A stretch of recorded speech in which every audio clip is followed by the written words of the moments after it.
You guys ready to keep Kalfas? All right. Let's go on the stage, guys. Get out of your feet. More welcome for Keith Kalfas.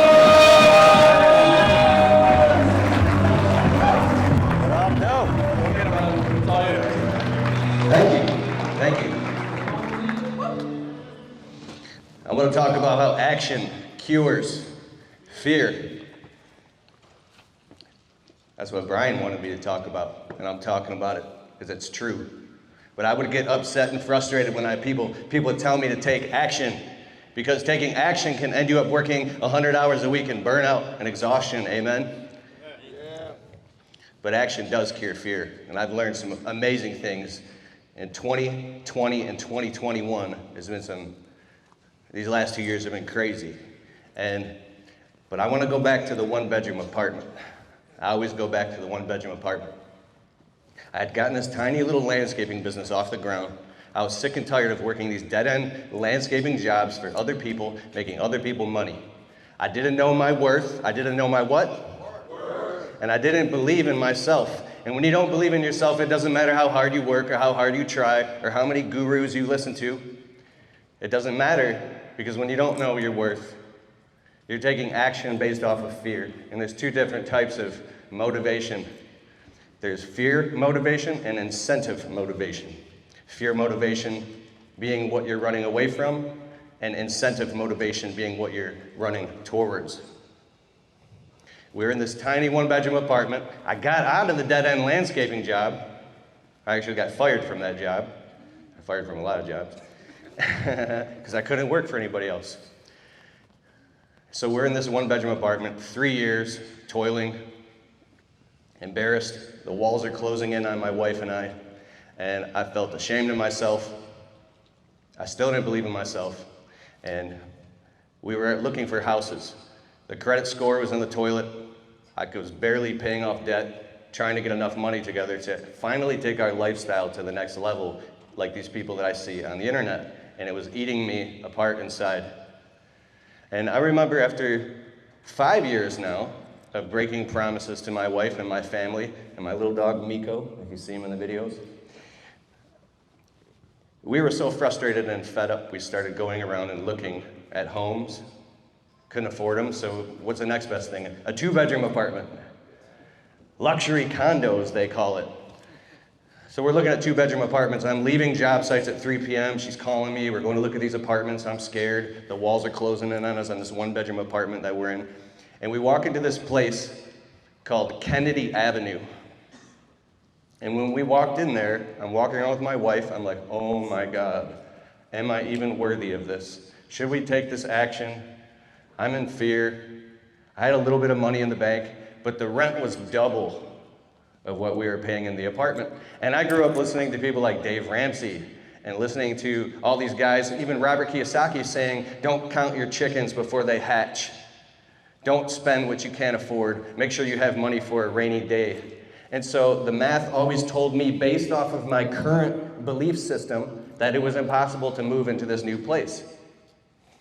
So we walk around Kennedy Avenue, and it's like, it was a dream come true to me, because there was 2 bathrooms. Anybody here is married?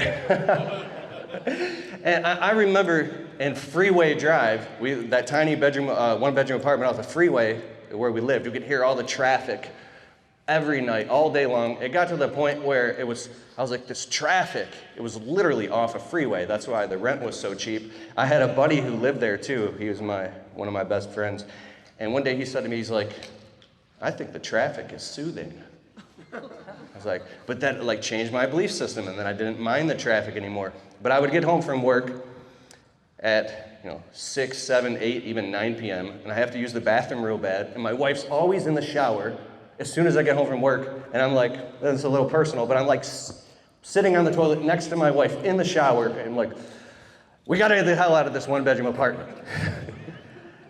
You know what I'm talking about. And I talked to Brian about this before. Brian lived in a one-bedroom apartment, and he said that it was just like, you get to the point where you've outgrown it, you're busting at the seams, and you're afraid, and you know it's time to take a leap. So we leave Kennedy Avenue. It feels right. logically, everything makes sense, except for I'm in fear and I'm terrified to take what? Action. I'm terrified to take action. So we pull back into freeway drive, and now I'm just like sinking in the seat. I'm supposed to be the man of the family, and I'm next to her, and we see this, what used to be like our apartment is now, compared to Kennedy Avenue, it looks like this like crummy apartment complex with the paint peeling off, the landscaping's all overgrown. I even used to go out there myself and trim it because they just didn't care, right? And the neighbors are like, thank you. And I sank in the seat, and I'm like, just stop. Before we pulled in the parking space, I looked at my wife, and my eyes filled up with tears, and I said, I'm really sorry to tell you this again, but I did all the math, and we cannot afford to move, and we have to stay in freeway drive another year. And this was like a very low moment for me because I knew that I just felt like I felt worthless. I'm like, how can I not figure this out? I keep pulling the work harder lever. It's not working. I keep taking action and it's not working. And this crazy thing happened at my lowest point. My wife looked at me and she grabbed my hand and she squeezed it. And she goes, let's do this. We can do this. We can do this together. Come on, let's do it. Let's do it. Let's do it. Let's do it. Let's do it. We got this. We can do this. And I'm like, I'm looking at her. I'm like, she had so much belief. She says, if we fail, let's give it all we have. And if we fail, we'll fail together. And that moment, I knew that she was 100% on my side. And all of a sudden, I was like, all right, let's do it. It was done. Like, it was done. And all of a sudden, the fear, in that very moment, the fear was gone. It just drained out of me, and I was filled with, like, complete elatement and excitement and belief. I borrowed her belief. I literally, it was like, they were about to close, the condo association, and I didn't want anybody else to get the apartment. I called them up, and I was like, hey, this is Keith Kalfas. We were just there about an hour ago. I want the place. We'll have the $2,800 deposit. We're moving in. So as soon as I got off the phone, my wife and I looked at each other. We were like, U-Haul truck. We're moving. We're moving. When you move, it's the most amazing feeling in the world when you move. Dude, it was Saturday morning. The next morning, I went to the U-Haul place. I was like, give me the biggest U-Haul you got. I don't even care. She's like, well, can't you have your employees use your landscape trailers? And I'm like, no, it's filled with equipment. Like, we're thinking so small. Dude, I pulled up with this huge U-Haul truck, and I didn't even care. I pull up to the one-bedroom apartment complex, and there's like a lawn. I didn't even care. I just literally backed it up right onto the lawn. I was like, and I stopped right at the door, and the neighbors are looking out the window like, somebody's moving. And so I called up my employees, and paid them extra money, paid them some cash, and literally we moved the hell out of that one-bedroom apartment in it was crazy. It was like 4 or 5 hours, and you'd be surprised how much stuff you actually do have when you move. And it was crazy. My wife was like a quarterback or something. Like, we were handing her stuff, and she's putting away cups and just everything, and she's super organized. It's actually kind of insane. But we moved into Kennedy and then woke up the next morning in this whole new luxury condo. And I looked out and opened the door. We had a porch now. Birds are chirping, there's nice grass, and this crazy thing happened. I still had a little bit of fear because the rent was double, but this enthusiasm that now I have upgraded my identity, upgraded my lifestyle. I'm in a new place. I took a leap of faith, and we're here now in this whole new place. And after being there for a couple weeks, I'm like, yeah, this is my place. I like this. It made me believe in myself. But my back was against the wall, too, because I had double the rent to pay. Something took change inside of me. This angry, vindictive spirit that I had started to transform from being upset with my clients. How can they live in these big houses and take advantage of me and all this victim mindset crap, and I'm living in this one-bedroom apartment. It went to I'm important, too. I take pride in myself, in my business. I have a nice place to live. I'm successful too. And I really meant that. And in my guts, my courage, it just came to fruition. The definition of courage is your belief in your own ability to figure things out. I started going to the clients and raising all the prices, 15%, 20% increase, 30% increase. Started getting serious about the business in an entirely different way. Because I was before as a workaholic, but now that your back's against the wall, you're getting serious. You're literally like getting coaching, you're creating structures and plans and budgets and figuring this thing out, because now you don't have a choice. And the craziest thing is, by the second year we lived in that apartment, like I had never saved more than like $10,000 or $12,000, and I was like, I thought I was gonna end up broke, but that courage of upgrading my lifestyle allowed me to save like $32,000 or $34,000, and finally I was set for the winter, and I knew everything was gonna be okay. And this funny thing, back to the Dave Ramsey thing and all that, there's another side of this when you take a leap. It's like, when you have the faith and you take the action and you overcome the fear and you get that brand new truck that you want so bad that you feel like you don't deserve, or you get a shop or an office space, something about this makes you go, wow, like you actually, this is real now. I take this serious. And that very act of increasing your capacity in your environment allows you to be more confident to go make money. So I'm like, kind of like, that's the next step, the leap of faith. All right, so years go by. We're still at Kennedy Avenue. We're saving up, paying off debt, and moving into our home, which we're in now. And we're in this nice neighborhood. We have like hundreds of clients by then. And we're driving through this beautiful neighborhood that I used to work in when I worked for that landscaping company. I worked for a bunch of companies, but the big company that I worked at, where there was like a few hundred guys, there's these neighborhoods, and if you've been in business long enough and you've worked for other companies, you drive past and you look and you go, oh my God, like, I remember I used to work there. I've cut that lawn before, and that one, and that one. It's like this whole thing. And we're driving through the neighborhood, and all of a sudden I see the trucks and the trailers of the company that I used to work at. And I'm like, hey, oh my God, they still cut that same property. It's like all these rich clients. And then all of a sudden I look out the window, and there's John that I used to work with like 10 years ago. And I'm like, John? I roll down the window. He's like, Keith, Kalfas, what up, bro? And we're just like, I'm driving past. I'm like, bro, I'm pulling over right now. I pull over, I turn on the flashers, and I jump out of the truck. The guy who was with me, I'm like, 1 second. He's like, what's going on? I'm like, just trust me. So I run all the way back. There's this crew of guys working, and there's John. And I run up to him, and I look in his eyes, and I give him the biggest hug ever with my whole heart. I'm like, dude, what's up, man? So John and I, when we worked at the company, you make friends when you have coworkers. We worked our tails off, but there was times where, you joke around and you make friends. And we were doing fall cleanups like 10 years ago, and we're inside of the enclosed huge landscape trailer, this big box trailer. And we were grabbing tools at the same time, and then we ended up just hanging out and talking and conversating. We both had side hustles. We were very entrepreneurial minded, and he was always talking about having money coming in from all different angles, and we were breakdancing in the trailer and joking around, and it was a great time, and I connected and I bonded with him as a kindred spirit. And I had several friends like that, but especially John. And I knew deep down inside that one day we were gonna get the hell out of there, and we would have our own successful businesses. I just knew this. So 10 years goes by, and I stop at that job site, and there's John still at this company. And after I hugged him, I pulled away. I looked in his eyes.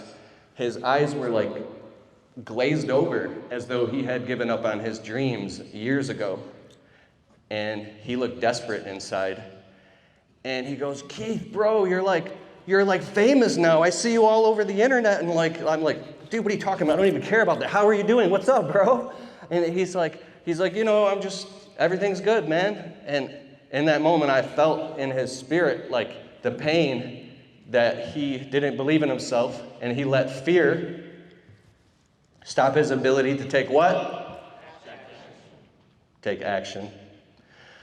And I wanted to grab him so bad, and just grab him and shake him and go, what the hell are you doing here, man? And just grab him and show him the ropes. of business, and I wanted to get him the hell out of there, but I know that you can't impose your will on anybody else. And if you pick somebody else up, like this podium, if you pick somebody up and their feet lose contact with the ground, like you want something for them more than they do, their feet lose contact with the ground, and the ground that's real and viable to them day to day. And then you become responsible for them. I've already been through that. So I didn't say anything to him out of respect. But like, when I left and I gave him a hug, I'm like, bro, I'll see you around. I just got in my truck.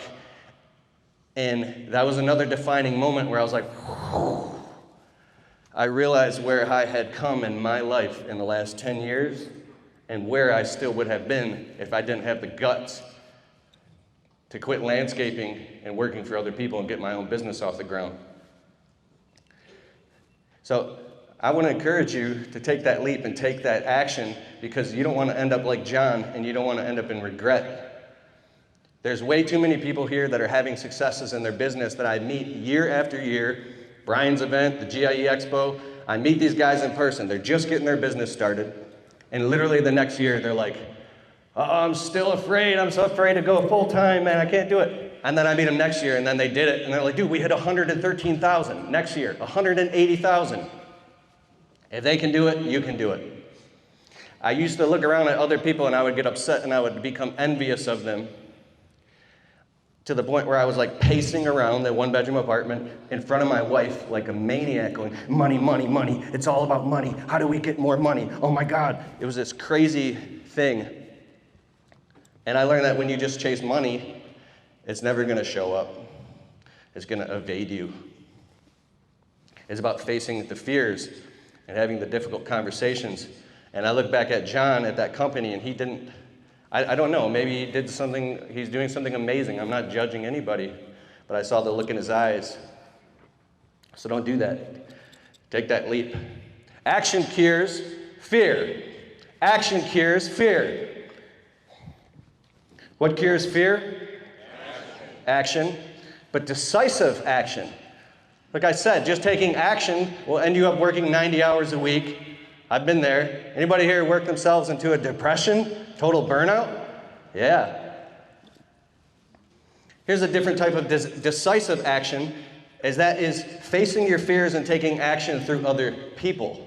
This is called who, not how. This changed my life over the last few years. So frustrated. I always said, how the hell am I going to manage the books in my business and keep everything lined up or do the taxes? How am I going to do this? How am I going to do that? It was always how, and that puts so much pressure on you that you feel like, well, I only have this many hours in a day. Then you can go into this cycle where you feel you're stretched so thin that you can't do it. Well, the strategic action through other people of who, not how, is who can you find to help you do it? There's a saying that I love, where you'll be in 5 years is directly correlated to the people you associate yourself with, the books that you read, and the difficult conversations you're willing to have. I think some of us are afraid to have difficult conversations. I know that I am. I am. When I talk about this strategic action, I'm talking about getting around live events like this, going to workshops, private masterminds, paying the money, the $500 to the $1,000 for that coach or that mentor that you can get on the phone with, or Zoom calls every single Friday for the next 6 weeks to dial in some system in your business that you've been evading and avoiding and making excuses about that are so hard to do. My media business right now, we have 12 people working, and it's getting really overwhelming for me. And I've hired a consultant for $150 an hour. And when I used to hear people talk like that, what do you mean you hired somebody for $150 an hour? I have a friend, Kurt Kempton. He owns a company called Responsibid. It's like you plug it into the front of your website and it does automated bidding. And I called him up once. He goes, I have people that I pay $250 an hour to, and this might be a bit over your heads, but hang with me. He says if the value that they give you is worth more than that, then it's totally worth it. So the next thing is employees and freelancers and subcontractors don't cost you money, they make you money. They make you money. So it's a complete paradigm shift of going from fear motivation to incentive motivation. When I don't like to make decisions until my back is up against the wall and I'm so frustrated that I feel like I have to take this action because I'm so sick of being in fear that I know that it's not ever going to change until I just finally take that painful action. But action cures fear. So about the consultant, $150 an hour. I go through there's something called Upwork.com. I went through 30 different people, analyzed all their profiles for a specific skill set to build these systems into my media business. And then I narrowed it down to 20, then 10. Then I interviewed 5 people. And this one lady she had the exact skill set that I needed. It was a perfect fit. So when I do these hour-and-a-half Zoom calls every single Friday, this is not $150 an hour every single hour a day. This is a consultant. They're compressing time for you. So when I'm on a Zoom call in an hour and a half, I feel like I'm so uncomfortable. I'm in anxiety. I feel like I'm being strapped into a Formula One race car and just like 150 miles per hour to the point where I'm overwhelmed and I'm like, okay, I can't take any more of this. What I'm talking about is the things in your biology of belief that you feel is so real to you. The prices that you're charging your clients, your current business, where you're living, what your life looks like, the things in your business that drive you insane that you tell yourself you can't fix. Like, there's no way these clients are going to pay higher prices. I can't raise the prices or I'm going to lose them. Or I can't expand this thing or it's going to fall apart. If I hire this next employee, how am I going to afford to pay them? This chicken and the egg thing will drive you insane and stress you the hell out. But what I'm saying is if you invest the money and find coaches and people that have actually already done it, I'm not talking about thousands of dollars. I'm talking about maybe $500. Put your money where your mouth is and say, hey man, I need help with this thing in my business, dialing in the sales, dialing in this system. Then that person will coach you one-on-one or a group like this. And that is an example of a strategic action to get you to the next step. So, this is my guy, Aaron here. Don't mind him. I would look at these guys like Corey Ballard and Greg Whitstock, and I would get upset. I'd be like, how are these guys running these multi-million-dollar businesses? How are they doing this? And I'm always looking at how, and I'm not looking at why. And I think that there's something deep down inside that drives them. And you know what I want to do right now? I have a quick question for you. I'm going to change lanes a bit.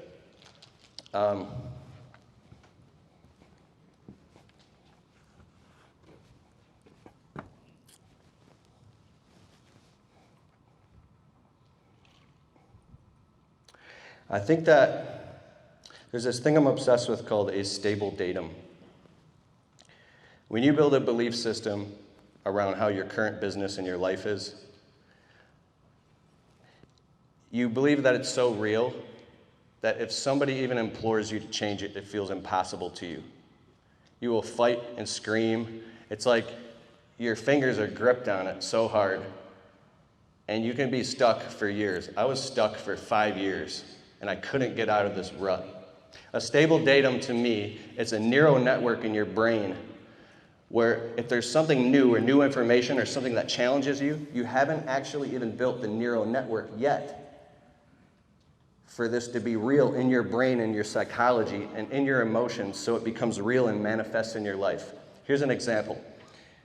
In hurricanes, I've heard that palm trees can sometimes be the only thing left standing because the wind will blow so hard that they can literally bend all the way down and almost touch the ground.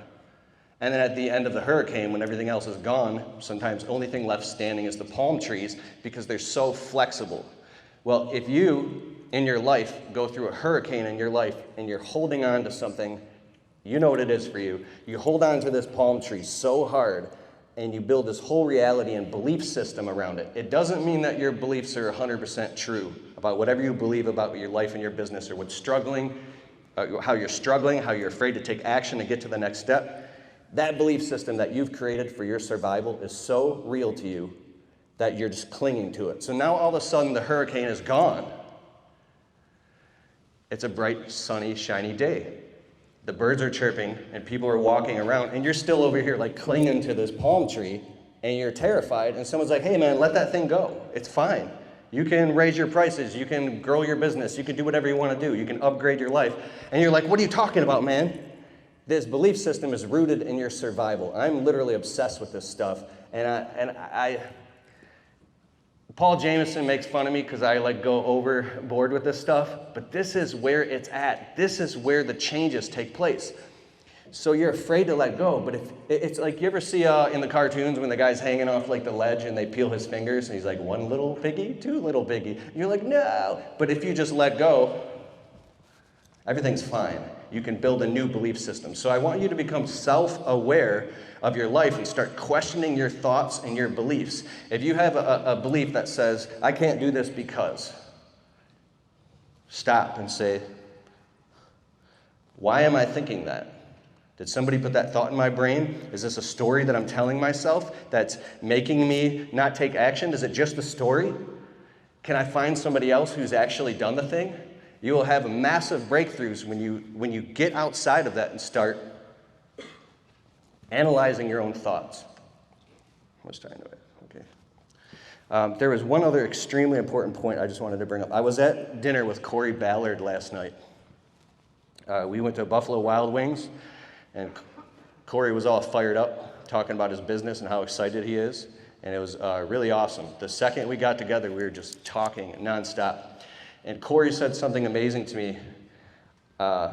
He was talking about how, I just think it's super impressive. The guy's built 2 multi-million-dollar businesses. He has all this stuff going on. And when you get one-on-one time with a guy like Corey, you just want to grab him and say, how did you do this? How are you doing this? Tell me. And when I asked Corey, he's like, it's just built into his DNA. It's who he is. He wants his company to be the best. He wants Ballard products to be the best. He's obsessed with this. He's a workaholic, and he loves what he does, and he's passionate about it. But then I start drilling deeper and asking him, but what was the moment you made the decision to do this? And then the more I drill deep, the real question is, how the hell do you believe in yourself so much? Because that's the real question. How do you believe in yourself so much? The most successful people I know, they have this belief in themselves that's so strong that they're willing to face their fears and take action. What's it for you? For me, it's my own mortality. It's knowing that I'm going to die one day without leaving a legacy. It's picturing my tombstone and my gravesite. You're going to die. It's looking at the people that I love that didn't make anything out of their lives and sit around and complain and make excuses all the time. It all goes back to belief, and it all goes back to facing fears and taking actions. So what are you going to do when you leave here? You're going to take what? Action. You're going to face your what? Fear. Fear cures, action cures fear. And fear is cured by what? By what? Action. By what? Action. By action. Thank you. Where's my guy Aaron real quick? He, I forgot to remind him. Sometimes when I'm done with the video, I'll just be like, all right, peace. So, all right, guys, thank you so much. I really appreciate it. I care about all you so much. I feel like I'm with my people right now. I love coming to these events, and I am with my people. You guys are incredible, and there's so many familiar faces. If this is your first time here, keep coming back and come back year after year, because this is the place where your business grows. This is the place where your fear is faced, and this is where you take action. If you want things in life, they're literally right within your grasp. Go find someone else who's done it and grab them and make friends with them and be like, hey, what can we do to get on a Zoom call or hang out or get a coffee? What is the specific thing that you've done that I need to do in my business? You know what it is for you, what you're struggling with, and dial in and get that specific thing done. Because on the other side of that fear is your life will just be incredible. I had this vision forever to get $100,000 in the bank, and it seemed so impossible to me. Because at first it was there was 20 grand and 30 grand, then I thought 50 grand. And last year, I hit $100,000 in the bank, and I couldn't even believe it. I woke up on a Saturday morning, and I just would look at my bank account like 5 times a day, and I'm doing all the math, and then I'm like dumping out change, and I'm like, how much? And I hit like $100,001.79. And I was like, oh. But for me, that was a number that made me feel like I could finally relax a little bit and believe in myself. And for you, it might be $250,000, it might be 50,000. But I think that you should like find that number or create these objectives in your life so you can finally freaking relax and go about your destiny. Because like I said, there's fear motivation and incentive motivation. If you keep running from what you're afraid of, you will end up in a messed up place one day. You might have a whole bunch of money, but you're just running from fear. You have to run towards what you want. Define your goals. Define what you want out of life. Clarify it and crystallize it. And what are you passionate about? And go after that. Design your life the way you want it, not what else somebody told you that you should do. So that's all I have. I want to say thank you so much.